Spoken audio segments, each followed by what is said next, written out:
लीडन जो लतीफ़ चे डूंगर ॾींदई डस पेर पुनूअ जो पस सिर भराली ससुई। असांजे काफ़िले जा सरवाण हाजी अब्दुर्रज़ाक मेमन साहब ऐं ही मोहब्बतुनि जो मेलो मचाईंदड़ डॉक्टर नजीब साहब सभु मुंहिंजा प्री प्यारो हक़ मौजूद जी सिंध मेमन इत्तेहाद जो मक़सदु सिंध मेमन इत्तेहाद जी आइडिया ऐं सिंध मेमन इत्तेहाद जी जेका अफ़ादियत आहे उन जो बेस इहो आहे त असां कॾहिं पियो कोन चाहियो आहे त हीअ का सियासी ऐं पॉलिटिकल पार्टी आहे। ही असांजे बिरादरीअ जो सोशल ऑर्गेनाइजेशन आहे ऐं सोशल ऑर्गेनाइजेशन में मुख़्तलिफ़ फ़िक्र जा मुख़्तलिफ़ फ़हम जा दोस्त उहे गॾु खणी आया आहिनि। जेको बि जंहिं बि सियासी पार्टीअ में दोस्त वेठो आहे उते उहो किरदारु अदा करे उन जी अहमियत ठहे। उहो जॾहिं हिन इत्तेहाद में हूंदो त उनखे अहमियत ऐं इज़त मिलंदी, पर उनखे पंहिंजे बिरादरीअ जे लाइ पंहिंजे माण्हुनि जे लाइ सोच वीचार करणु खपे त आउं हिते रही पंहिंजे माण्हुनि जे लाइ पंहिंजे बिरादरीअ जे लाइ पंहिंजे धरतीअ जे लाइ पंहिंजे वतन जे लाइ, छो त असांजो हीउ जेको वजूद आहे उहो वजूद हिन धरतीअ सां आहे, हिते जे माण्हुनि सां आहे। रुगो असीं हिकिड़ी बिरादरीअ खे पैसिफिक करे अलॻि करे तबाही ऐं बर्बादी लाइ कोन वेंदासीं।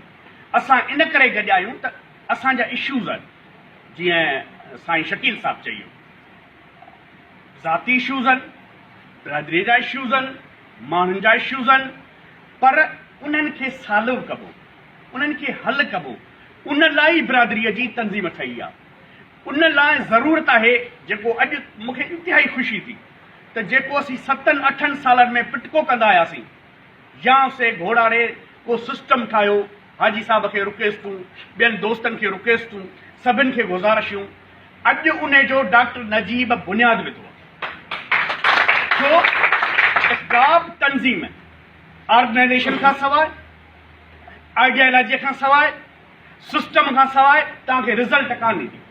ही असीं जेको बि हलिया आहियूं सभु एॾा क़ज़म ते हलिया आहियूं ऐं एॾा क़ज़म तव्हांखे को बि प्रॉपर फ़ाइदो कोन ईंदो, पर तव्हीं वे में तव्हीं तरीक़े में तव्हीं सिस्टम में हलंदव त पोइ लतीफ़ चयो आहे त मोहबती मेड़े ॻोठ ॿधिजे हिकिड़ो, तिन जे वेड़े पाण ईंदो पातशाह। असांखे ॻोठ ॿधिणो आहे, ऑर्गेनाइजेशन करणी आहे। ऑर्गेनाइजेशन वारे मरहले में जीअं अॼु मूंखे ॾाढी ख़ुशी थी त असांजा सीनियर, असांजा बुज़ुर्ग जिन खे तजर्बो आहे, जिन खे एक्सपीरियंस आहे ज़िंदगीअ जे ॾहाकनि जो, अॼु उहे असांजे रहनुमाईअ लाइ डॉक्टर्स फोरम उन्हनि जी अॻुवाणीअ में अनाउंस थियो आहे।